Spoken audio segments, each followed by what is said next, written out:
Ladies and gentlemen, please welcome WebObjects Product Line Manager, David Kay.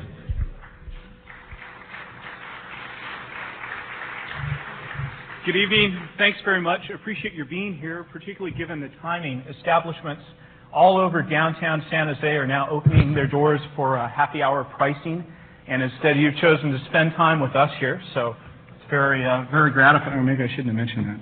Very gratifying. Thanks. What I'd like to do is talk with you about WebObjects, give you an overview, high-level overview of the product. We've got a whole series of great tracks that I'll mention at the end, and I hope this will give you a good starting place for deciding which one of those might make sense for you, and a sense of where, as developers, you might have opportunities to build onto the platform that we just announced that we're providing you with WebObjects. I also want to leave enough time at the end for some questions and answers so we can get to some details there. But one really cool thing is that the product's in your bags. Well, I mean, a coupon that's good for the product. It's hot enough off the presses that it's not actually available until tomorrow, the pre-release of version 3.1 that you're getting. But we think we'll be very happy when you pick that up and get it. It runs on Mach, it runs on Windows NT, Solaris, and HPUX. So you can take that and either in conjunction with the other Prelude to Rhapsody pieces of Mach and the Enterprise Objects Framework, go with that or run on one of the other environments. It's the same CD. It works all the way around. The other thing I'm very pleased about is that our friends and partners at OpenBase have made a single user version of their OpenBase database, which runs on Mach, available. That means you'll have the ability to explore some of the power of WebObjects and working with the database if you choose to do this in the Mach environment. Again, right out of the bag. A little bit about where we come from, because we're new to the Mac community.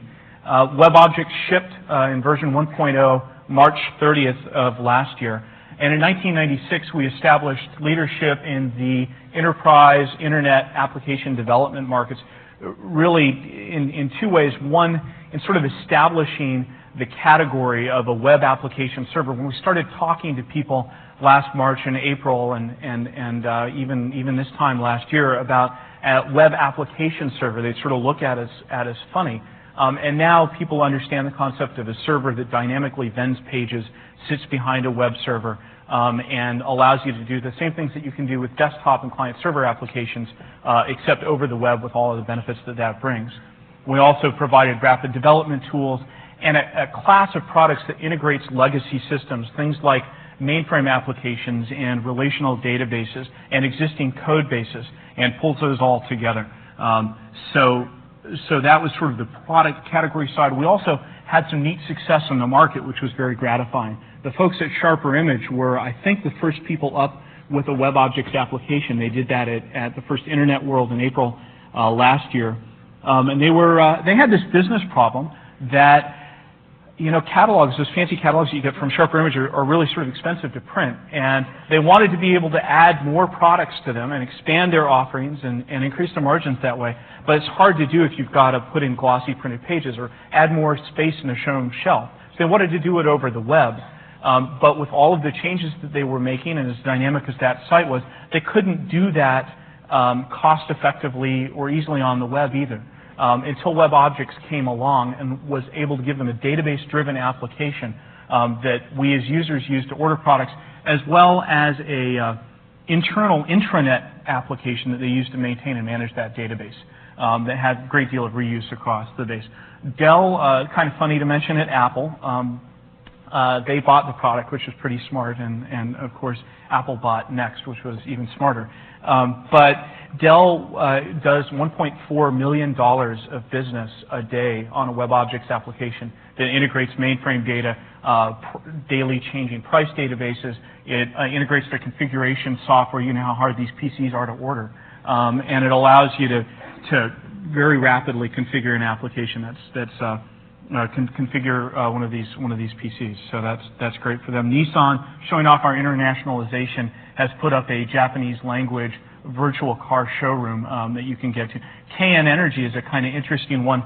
They had a Kansas, Nebraska Energy. They sell pipeline space for oil and gas, and they wanted to be able to let their customers, using an extranet application, come in and place order for oil and gas and bandwidth, whatever you call it, in a pipe.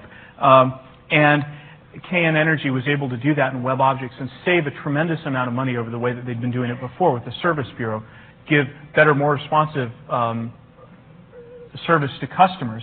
And at the same time, they did this right before the government required people in this business to use a website in order to provide service out to their customers. So once they'd saved a bunch of money using WebObjects, they're now making a bunch of money with WebObjects by selling the application that they wrote to all their competitors so they can be compliant. So we did about $15 million of revenue in the 3 quarters that we sold last year. Pretty small potatoes by the overall Apple bottom line, but analysts who track our field tell us that in the internet application development space, we were, in fact, the market leader. We've got, this is a little bit old now, well over 275 customers who have licensed WebObjects to build applications, WebObjects Enterprise. We've got over 50 applications deployed on the internet, along with the intranet applications that we really can't show off, but some of which are even neater and more sophisticated. People who bought WebObjects did it for 3 basic reasons. One is they had a problem they needed to solve, and they needed to solve it quickly. The vice president of marketing said, you got to get a website up by the end of the quarter to sell our products, or to do a customer care application, or to dynamically show today's prices. And so the fact that WebObjects has these rapid development tools, along with the pre-built objects that a developer used to extend its functionality, gave them a great time to market advantage, and they could meet those requirements. It's a very flexible system that's easy to maintain. Unlike competitors in the web space, we don't generate code. We don't have wizards that go off, generate code, and then you sort of, if you want to do something different, have to hack into it, so it's hard to maintain. As you've seen probably with some of the Rhapsody demonstrations, Interface Builder and so on, we have the ability to hook together objects dynamically and customize their behavior by subclassing and extending them. We also keep the concept of the user interface very separate from the business logic and the data access layer, which provides another layer of maintainability. But probably most importantly for most of the customers that have bought WebObjects so far, is that we don't require, when we're being part of a solution, you to throw away some existing piece of infrastructure. Sharper Image and Dell both kept their order management systems. CyberSlice, if you saw Ellen and Wiley ordering a pizza, had to integrate in a GIS system that they liked that I had never heard of at the time they did it, and certainly wasn't in the requirements for WebObjects. They integrated an Oracle database and the voice response system. We let you take advantage of the existing data and applications that you have in your enterprise and don't require you to replace them. And it's actually not all that surprising that we're in the web business, because when Tim Berners-Lee wanted to build a system to let scientists at CERN collaborate, he used what we now know as Yellow Box in order to build the first browser and the first server. So we've come a long way from there in the web. The web actually went pretty far just as a way of exchanging documents among disparate computers on a network. The static HTML model that that most of us have seen with home pages and other pages and documents, and that's good. But people wanted to use capabilities like CGIs and writing Perl scripts and so on to be able to extend the behavior of the web by adding simple forms and transactions, something that hooks off to a search engine, or something that lets you register at a site, or it tells you how many visitors have come to your page. Where we see the market going, and where it really seems to be starting, is to go into what we're calling live web applications, real first-class applications that happen to use the web as their user interface. There are a couple of different ways that people in the market are suggesting that we can do this. One model is, it comes from the database vendors, with extensions, database to web sorts of tools. And there's some other folks doing it, but all the database vendors have these. Those certainly have their limits, because really everything that you're doing is involved in the database. So you can't integrate multiple databases. You can't easily switch databases. You can't go out to other forms of user interface. You can't integrate C code that you've got lying around. You keep your business logic in SQL or the equivalent. Another model that people have used are by writing plugins. And the plugin-based approach really sort of makes you question why these guys are bothering to go to the web at all, because it really is just sort of all of the problems of client-server having to do with the cross-platform issue that we're also aware of, the fact that these proprietary plugins might not run on all of your platforms and you need to upgrade them and version them and so on. So rather than these two approaches, what we've taken is an open web technology approach that's independent of the browser and the server and the operating system that you're running on and the data sources that you're accessing, in languages, open APIs, open. So WebObjects is an open development platform that lets you get quickly out with web applications that can integrate enterprise data and applications. Let me show you how this fits into the context of what happens on the web. We're familiar with the standard static web model, which is that a user at a browser makes a request to a server for some particular URL. That grabs out some data, some HTML or some maybe a QuickTime or something like that, sends it back to the server. And I'll wait for a second to model the actual, internet there. We've got a response back.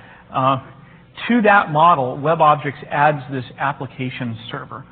So behind the web server, we have an application server that's running programs that can access databases, can access enterprise applications, and can do processing, as well as accessing all the multimedia data that's on there. And if you need more horsepower, you can roll in more servers.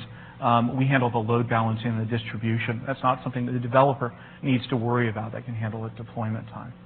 So let's focus in a little bit on the WebObjects piece and see what's inside there. We've got the application server that I mentioned, the pre-built application componentware, and then the rapid application assembly tools.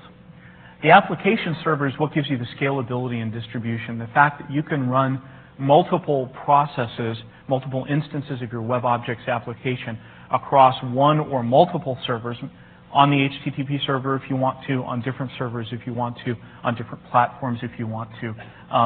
Means that you as a developer don't need to worry about this when you're building your applications. And the internet in particular allows us to generate loads that were really unthinkable in the client-server days and stress the kinds of tools and approaches that client-server systems have employed really past the breaking point.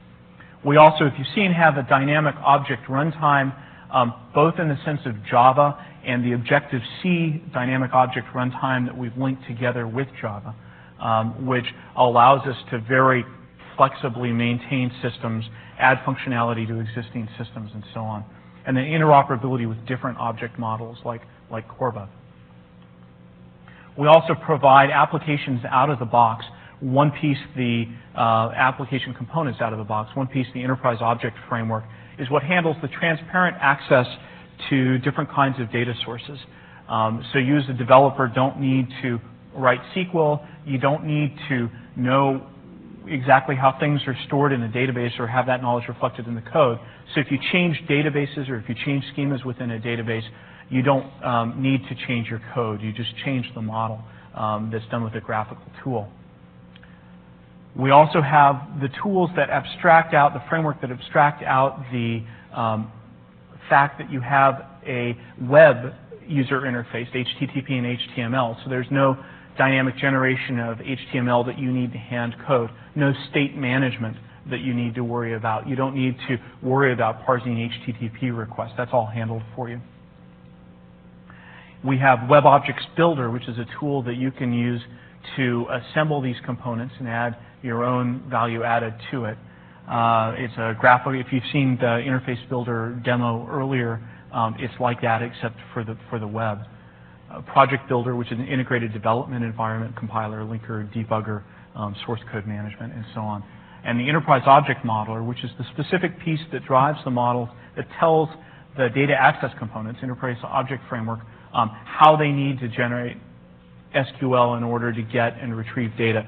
Basically, you model your databases as objects with this tool, graphically model relationships among the types of objects, and can go from there. And what really makes your application go is your business logic that fits inside this environment.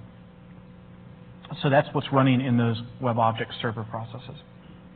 Now, when you actually deploy it, we don't require anything at all special on the browser. So Navigator, Internet Explorer, Lynx, the browser that's in my Newton, all work fine with WebObjects. And it uses normal HTTP back to a normal web server, whether that's Netscape or IIS or Apache or WebStar or whatever other kind of server you happen to have. And the way that that works is that there's a little piece of software that we provide in source code form, as a matter of fact, that you can put next to your server. And it's what does the load balancing out to these application instances. We've got a version in CGI, so that is a sort of lowest common denominator that works essentially everywhere. We also have custom adapters for NS API, IS API, and as I said, we give you source code, so we had a customer do an Apache one. WebStar API is under development by a couple of third parties right now. And the web server can run on any kind of platform. This is straight C code, so it's been recompiled to BSD Unix and can work with Mac OS and other platforms. This eye chart here shows all of the different things that are inside WebObjects, and the point I'm getting to is that WebObjects and the desktop components that are inside the yellow box really are highly common. So we've got the dynamic runtime, which is bridged to the Java virtual machine, and the foundation classes that run on top of that, and the distributed objects capability that runs on top of that, and the enterprise objects framework that I've mentioned, the WebObjects framework, which is responsible for the HTML, HTTP interaction, state management, and so on. We also have the builder, the modeler, and the project builder tools. If we turn that picture around and say, well, what's in the desktop part of the yellow box that we've been hearing about all day? It's about the same thing. Instead of WebObjects framework, we've got the app kit, the user interface piece. Instead of WebObjects builder, we've got interface builder. But it's all on this common core of technology. And what that means to you as a developer is that if you write software in this environment, it's very easy to repurpose it either to the web or to the desktop. So it's very easy to take a desktop application written with these yellow box technologies and web enable it, or vice versa. Or to write something that, as some folks have done with WebObjects Enterprise and OpenStep Enterprise, write an external application that external users can use that uses WebObjects because of the ubiquity of the web, but uses for the internal maintainers a desktop user interface based on the desktop pieces of the OpenStep, but that use the same core of software. Let me talk a little bit about the client-server environment and our multi-tier capability there. When we started out with client-server, 10 plus 15 years ago or so, what we all did was two-tier. We had a desktop computer which would have some business logic bundled in with the presentation interface handling, and would also have a database server which maybe had some business logic that was kept as stored procedures. And so this really sort of got us into hot water. When we wanted to change the application, we needed to do it in such a way that we didn't break the interaction between these two pieces. If we wanted to write a different application that used some of the same business logic but had a very different presentation for a different kind of user, we needed to do very careful cutting and pasting. If we wanted to change databases, then all of that stored procedure business logic needed to be rolled over. Or if you change databases, also a lot of the data access logic in a desktop computer would break. So this wasn't so good. So people in the client-server world moved up to 3-tier and N-tier, and you sometimes hear about hyper-tier and multi-tier and lots of tiers. But that's basically the problem that people were trying to solve. Well, in the web space, a lot of people who are in this sort of application development space say, hey, look, we've got an HTTP server, we've got an application server, we've got a desktop computer, we've got a database server, we're at least 4-tier. This is completely bogus because the HTTP server and the desktop computer aren't really active participants in this game. Still, we're back with business logic and a web application server and in the database server that have all of the same problems that we had in 2-tier client server. WebObjects suggests a different approach which is to use multi-tier or flexible tier computing for the web, where the business objects are completely separate from how they're stored in the database. And they're completely separate from how they're presented to the user. So if, as customers who've used this technology in the past, you want to write a similar application that does something just a little bit different, but uses the same functionality you've encoded in your business objects, or you want to pull in another database, or you want to migrate from a legacy database to a more modern Oracle or Sybase or Informix, you can do that, and none of your business logic, which is the core of your code, none of that breaks. WebObjects provides a great deal of connectivity, both to the data sources, native access to Sybase, Oracle, Informix, ODBC, and through third-party products, folks who've extended our platform, the ability to access mainframe databases. We also have the ability to connect to all of the things that makes the web a fun place to be, with multimedia images and sounds and animations. And with WebObjects, you can add to the dynamicity of that by conditionally vending different shock waves, for example, depending on what users want, or different QuickTime VRs. We also have functional integration to OLE automation services, to Corba objects, and as a matter of fact, a number of our customers now have wrapped or are wrapping their mainframes as Corba services, so nobody needs to know that they're mainframes anymore, and nobody has to touch them. This makes a lot of sense, and it's easy with WebObjects to integrate in with those legacy systems, as I've mentioned, and any code that has a compiled interface, so that you can be called from C or C++, or today, as you've heard, Java. So it's important when thinking about data, that data access is not all there is to it. People talk a lot about getting to data, but data is really only interesting insofar as it runs your application, insofar as it is something against which the business object that you have acts. So data is an input. It's like a customer's credit report by itself isn't interesting if you're an application developer, but the business object that contains your policy about, based on this credit report, am I going to extend credit next time? That is interesting. Those are the pieces that model what your business is, and those business objects are really a very valuable asset once you develop them within this environment.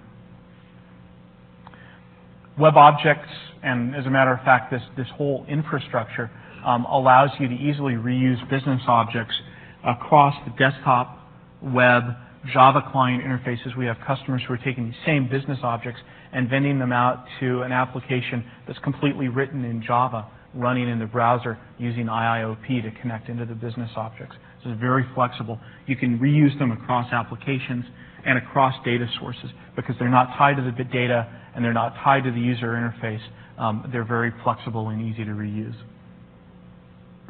We also then have a model of development that is both object and component based, which means that different people in your organization can build at different levels. We have object developers in an organization who are building these core business logic objects that you'll use in order to model your business and can be used across many, many applications. WebObjects supports the model of components, which, as you saw in Interface Builder, are the things that can be up on a palette that have user interface and behavior wrapped around these objects that can do particular things. So developers can create palettes of components that they share with other people in the organization on top of these business objects. And then different sorts of people can use a tool like WebObjects Builder to assemble these components into a working application. And graphical designers also have the option to change the look and feel and appearance, or to create the look and feel and appearance of your WebObjects application by using tools like the Cyber Studio from GoLive, which, as you just saw, will have a WebObjects editing module into it, or by using other tools. So if you actually look at what the web object itself is, what drives the application. It's a piece of software that contains both data, like on this Dell Order a Dell page, the data about how much memory you want and what operating system you want and what network adapter you want. That's associated then with the user interface attributes in the HTML, like these pull downs, as well as actions, methods, things that you do when the user wants to do something. And those are tied into things like hyperlinks and submit buttons. As a developer, if you use WebObjects Builder, the fact that there are 3 files for each one of these pages or component is hidden from you. But if you want to, you can also go in and edit these by hand. What's really happening behind the scenes is that there is an HTML file that is perfectly normal HTML, except that we've added one tag, WebObject, which says, hey, here's something in here that's going to be dynamically generated and or dynamically parsed. That script or code which can tell the system what to do when the user presses that Add System to Cart button and references the data that's associated with the, in this case, the model number and the additional options number. And then the declaration file, which maps the HTML template together with the script or code. The bottom line here is because we've separated out the code from the presentation to the user, from the file that associates those together, you as a developer have a great deal of flexibility and ease of maintenance. It's not like you've got a huge HTML file that has a bunch of script dumped in it. So if you want to change the HTML file, you need to work your way through all of that.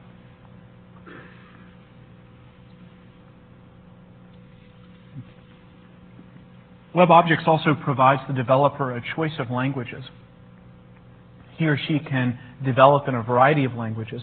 Much of the application code typically is done by WebObjects customers in a scripting language. We've got a language called WebScript that looks like Objective-C or it looks like JavaScript, where you can put application logic in. If you want to try something out for size, you can just make the change, hit reload in your browser, and see the effects. So it's a very high productivity, quick turnaround environment.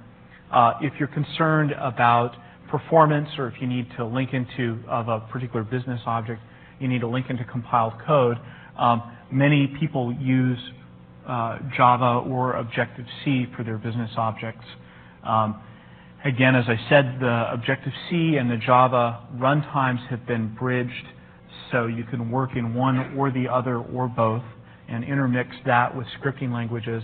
One of our partners, a company called TipTop, has built a Perl language that interfaces to this. So you can also use Perl as your scripting language of choice if you want to. And if you have another compiled language, you can call 2 functions or methods or libraries from within those compiled languages right in line in your WebObjects application. So the developer has a real choice of languages, and in most cases, our developers have chosen to mix and match languages when creating one particular site, using a language with the feature that's best suited for the particular piece of the application that's being worked on. The web user interface. Web user interface is okay. It's sort of mainframe-like, right? Because you get a page of data and you fill a bunch of stuff out, and you hit submit or something that's maybe a little bit more descriptively named, and off goes information to a web server, which in our case will then talk to an application server, which will generate a response and send back a completely new page. That works well for some things. For other things like user input validation, that's pretty heavyweight, and it rules out altogether a bunch of really interactive user interfaces. So wouldn't it be nice if, instead of taking this approach, we could bend out not just HTML, but also components that users could work with on the browser and have a more interactive user experience? Well, that's exactly what we've done by integrating client-side Java into WebObjects. Say, for example, the developer wants to put a slider in that represents a query that the user is going to do against a database and wants to show the result in a graph that comes back from the database. We provide a component called an applet group controller. It's a Java applet that sort of lurks in the background on your Java page. And when you have your Java applets or third-party Java applets, whatever, or ones that we provide, on the page, like that slider, when the user lets up on the slider, it lets the controller know that it's ready to have an action invoked on the server, just as if the user had hit a submit button. And it's the controller's job to package up all the information that comes from the components that are on the page, send them over the wire as HTTP. It effectively pretends it's the browser. And at that point, the web application server does what it would ordinarily do, come up with a response. But this time, instead of having to redisplay the whole page, the response goes back to the components that have changed state, so object synchronization happens over there. And in our case here, the user's graph gets updated. So what the user saw, I talked for a long time about that, but what the user saw was that they moved the slider, let up, and a graph changed based on a database query and maybe some computations to update. It's a much more interactive user experience. What we've just announced, and I'm really excited about, is that WebObjects is a platform for the development community now. I've heard a lot since coming over to Apple from Next that, hey, this WebObjects stuff is really cool, but the developer community can't afford to buy $25,000 deployment licenses. So, you know, we hope you can do something about that. Well, we did something about that. We have given you the opportunity within this Yellowbox environment to write standalone web applications, to web enable your desktop applications that you're building or that other people build, to create brand new services that you vend over the internet, or to extend the WebObjects platform itself, as the folks at TipTop and as the folks at GoLive have done. And we're targeting it at you specifically by repricing the basic WebObjects capability that is in Yellowbox to free. So you can do all of this and not pay us any deployment runtime along with the rest of Yellowbox. Whether you're deploying on Rhapsody, whether you're deploying on Windows NT or Solaris or HPUX, just go and do it. And we have also announced that we will be selling the suite of tools that you need to develop these applications at a price that's competitive with the sorts of prices that you're used to paying for development tools that run on a Macintosh package. So, so I think that we've got a solution there that will help really enable a whole new class of integrated web and desktop applications within the Yellowbox platform. Now, we're also pushing ahead with the successful WebObjects Enterprise product. WebObjects Enterprise has this unlimited scalability that we talked about. It has the ability to access enterprise data, the capability to, for example, go after mainframes or Oracle or Sybase or Informix databases, external ODBC databases that we talked about is not included in the free deployment version. At that point, you come to us and license that. But we have also tiered the pricing for that to make it easier for our enterprise customers to get started with that kind of a highly enterprise-enabled capability. We've got a new work group price that starts at just $7,500, as well as divisional and unlimited pricing. We also have pricing for developer tools that's come down from $5,000 to $1,499 in this space. So we'll make it easier for more people to get started doing more of these great WebObjects applications with that. WebObjects is completely cross-platform technology. We hope that you're really getting bored of hearing cross-platform during this conference. We really want you to know that we get it, and that this is something that is fundamentally extremely important to us, and that we think is very important to the success of this as a platform, and thus for us as a company. So you can develop those development tools today, run on Windows NT, as well as OpenStep for Mock. And we have announced that we will be supporting those on Rhapsody within the Yellowbox. I'm sure that's no surprise. Solaris and HPUX are deployment-only platforms. They're not systems that we typically see as often on developers' desktops, so they just run the server portion of the Yellowbox, which allows WebObjects deployment to run on top of them. But again, just like the rest of it, it's a recompile onto the specific platform that you want to go to, and you're moving ahead.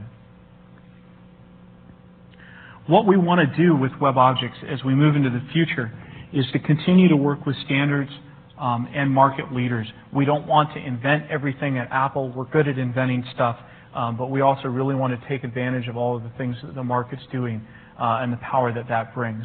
So we're going to try and be as unarrogant as we can be to work with standards and market leaders and partners to continue to flesh out our whole product offering. We will continue to offer a choice of languages, Java being an extremely important one of those, but also ensure that development can be leveraged in the future. For example, we have a lot of customers who, with WebObjects Enterprise, who really want to develop in Java. They wouldn't talk to us, wouldn't buy our product if we didn't have Java support. But they're not ready to deploy that big mission-critical project that they've got to do next month in Java, or maybe they've got a train of investment in other languages. Well, by the way that we've bridged the Objective-C and the Java runtime, we've allowed developers to subclass all of their objects on that side, on the Objective-C side, in Java, and vice versa. Bottom line, what that means is that developers who still choose not to develop in Java yet are going to be able to take advantage of 100% of the development that they do when they decide to move to Java, and so that they can develop in confidence, knowing that they're going to be able to have a smooth path to Java. We also want to be able to support a broader market of developers, both in terms of the pricing, as you've seen, but also by making our products easier to use and to get started with. That was something that was important for our enterprise customers and that we were marching hard on before this direction.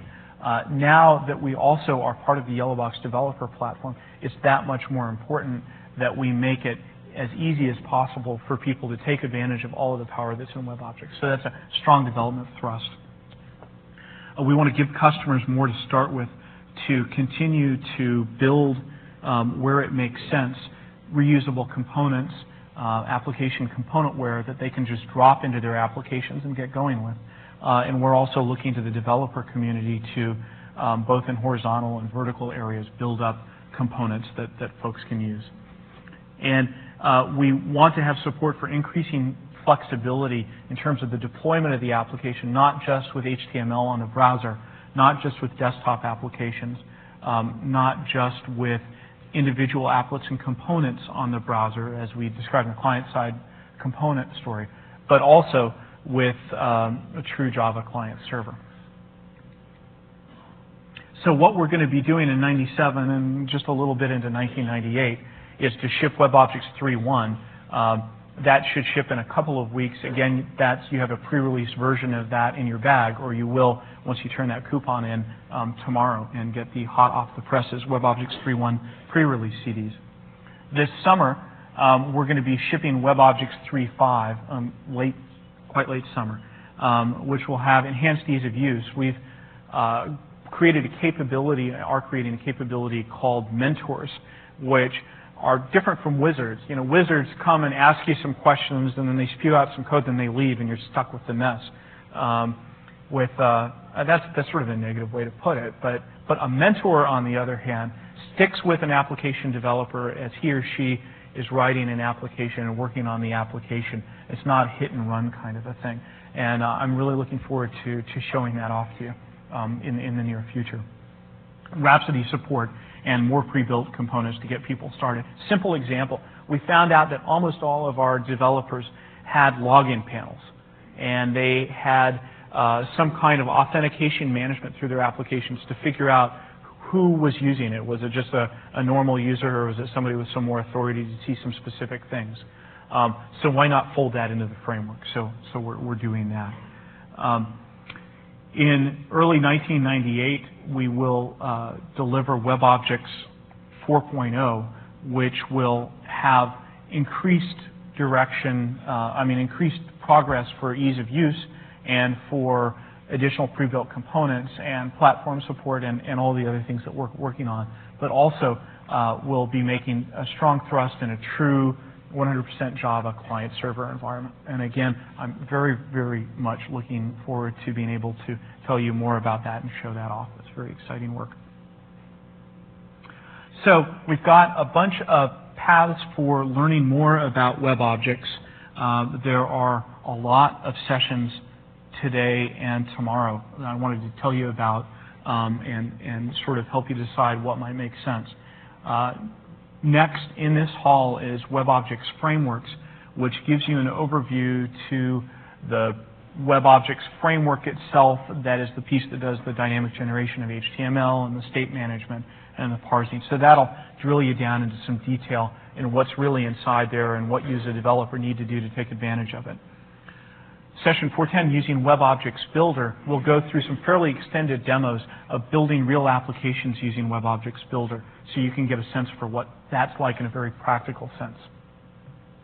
Data access in WebObjects will drill down on the Enterprise Objects Framework and how it works with the WebObjects Framework to allow you to develop database-enabled applications with WebObjects.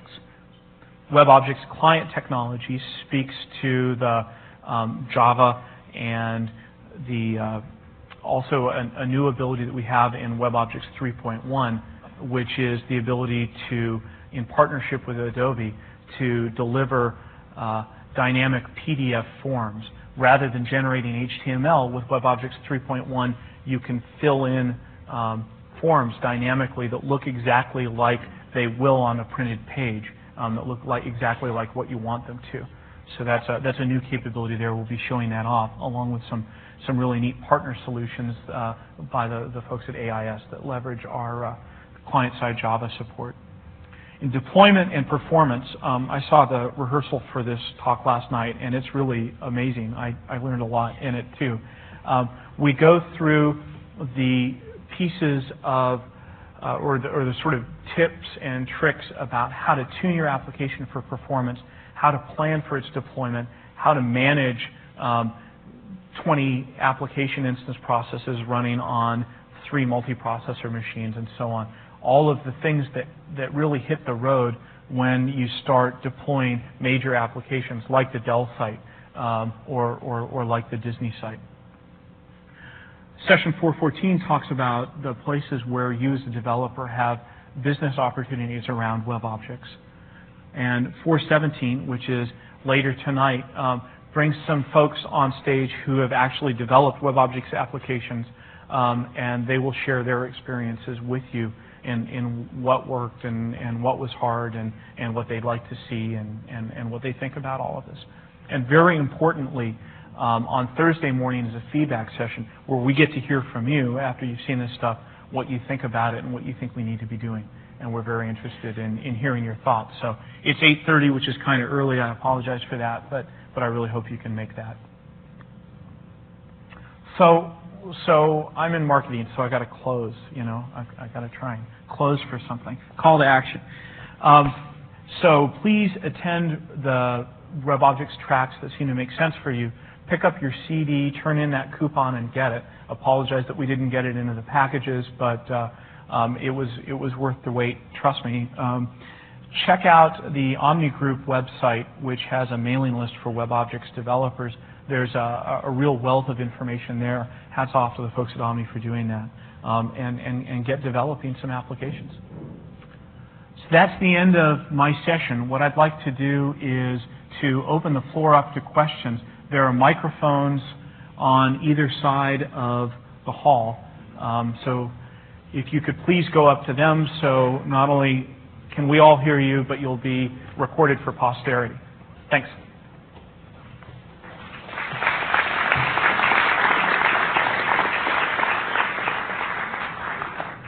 We have about 15 minutes for questions.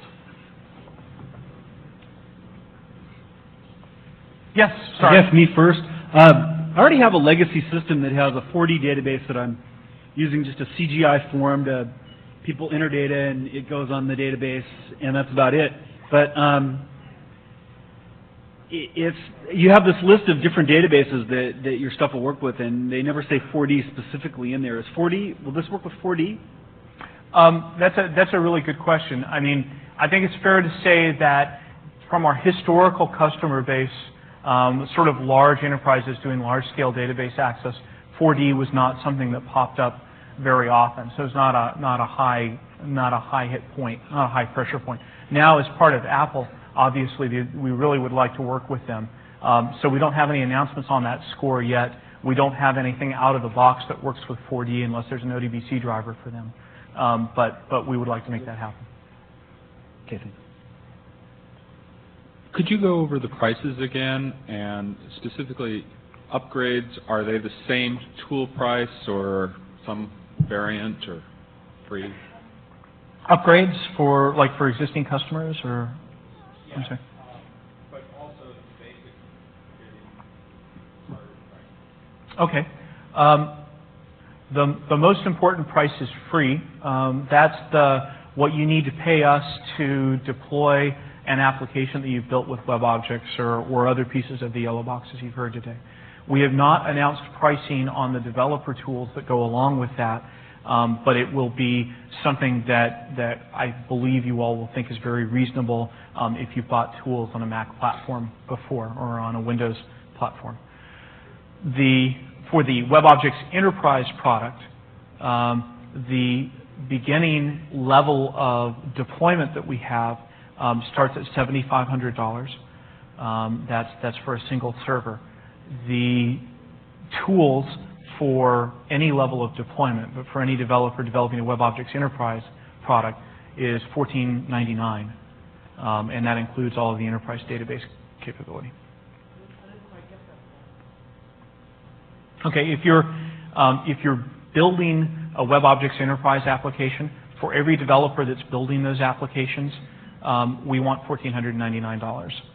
And then to deploy it, when you're actually running the application and people are using it, the price for that starts at $7,500.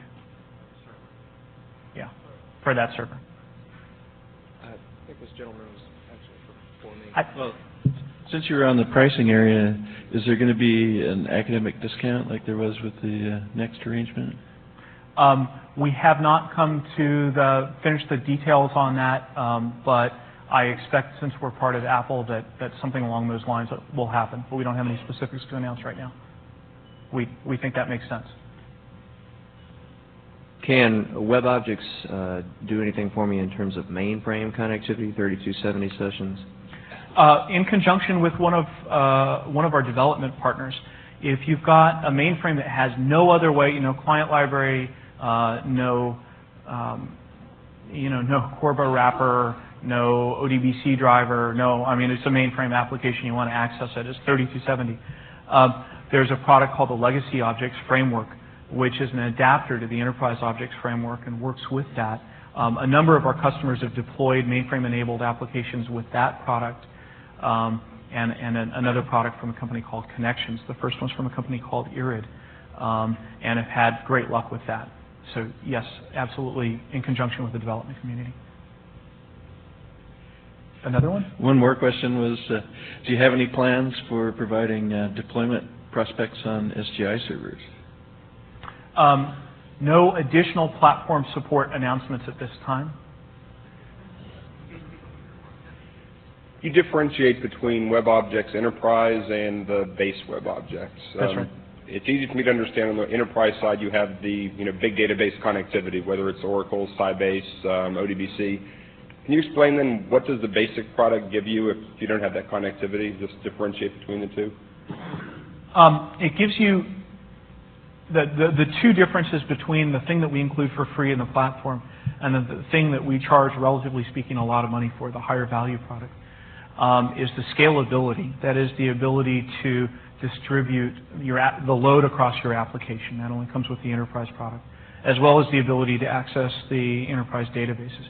But if you have an application that you've written that's a desktop application and you want to vend as sort of a pure web service, or you do your own data management, or you do computations, or you want to use a particular set of local databases that we hope to include with Yellowbox, at that point, then the base product works. So most of what people do dynamically on the web, the base product will work for. Things that our current enterprise customers are looking for in terms of large-scale connectivity is the enterprise product. Anything else? Okay. Yeah, are you going to be supporting, say, taking credit cards, electronic commerce, that kind of thing? Getting money into a bank, basically. That's a good question. What about support for electronic commerce? We have a number of our customers who have built commerce sites. Disney, Sharper Image are two that come to mind. And there are a number of pieces to those. So one piece is how do you actually take the credit card order, make sure that it's the right thing, interface with an order management system. Those pieces we have left to the third-party market. And so companies like Verifone and OpenMarket and CyberCash and other players in that space, because of WebObject's open nature, it's been quite easy for our customers to integrate with those and take the order. One piece is, well, what about the security? About somebody sending a credit card over the net. Does WebObject support SSL? The answer is, well, we don't have to get involved in that piece of the security because the browser and the server, the web server, already do that, and we don't get in the middle of their conversation. So whatever they do just works. What if you're concerned about security behind the firewall between the server and the WebObjects application server? Well, in that case, it's straightforward to add capability to the adapter that, as I said, we give you source code for, and add in the ability to use secure sockets rather than regular sockets. Works fine. It does. It really does. Did that answer the question? Anything else? What about case studies or anything like that? Are they available, or would that be in the session that you described for deployment? Yeah, I would definitely. There are a number of. If you're interested in case studies of WebObjects and how it works, here at the forum, I would encourage you to talk or to go to the Soldiers in the Web War presentation. That's a good place for it. There's some case studies and some of our own testing analysis for performance and scalability in the deployment and performance section. And I would also encourage you to talk with your Apple Enterprise sales rep who can give you something that's particularly focused to what you're trying to do. Yeah. Could you give a little details about Corba and IIoP? Sure. Say some things about Corba and IIoP. Excellent question.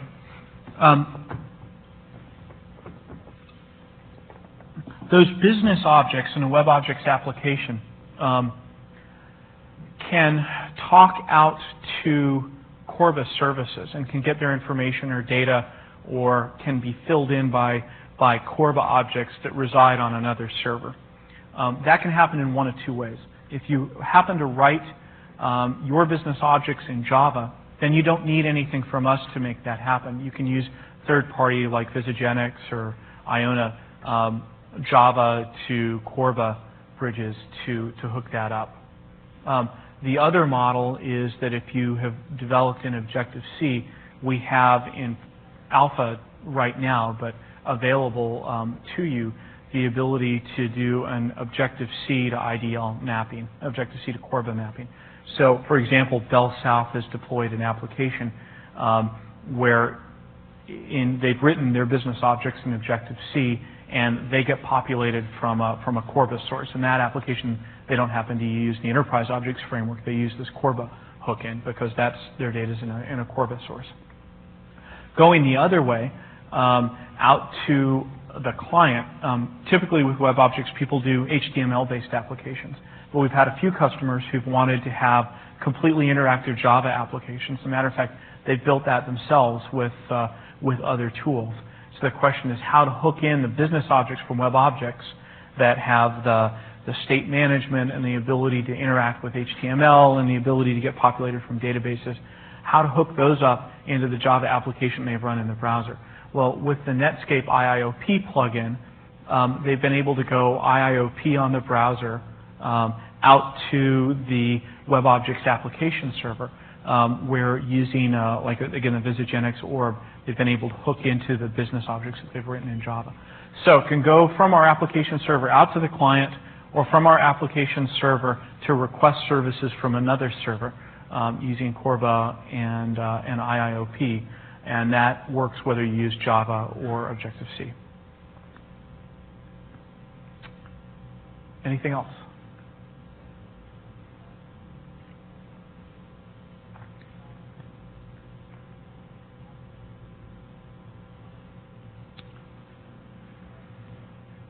Probably needed 3 more microphones in this room. Sorry, sir.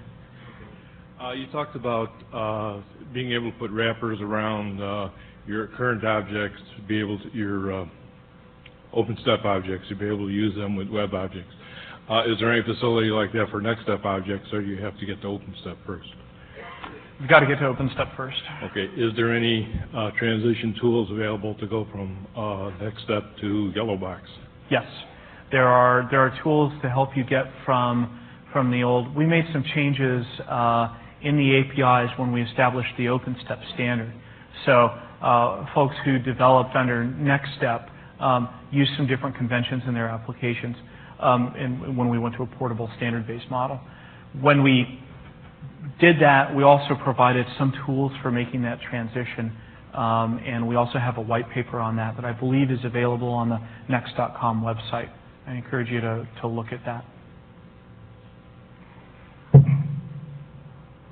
Yes, sir. You say that in early '98 you'll have 100% Java client-server environment. Do you mean RMI by that, or is that available now through 1.1? There should be no reason why, if you've got a business object that you've written in Java within the Web Objects Application Server, it's just a completely normal Java object. There's no funniness in it. It doesn't even subclass, one of our objects, a normal object.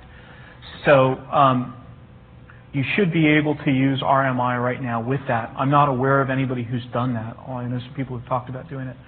But I mean, that'd be a great thing to see. So if any of you want to take your disks home, run in right away and do that, and let me know. That would be great. But no further announcements on the pure Java client and then server thing right now.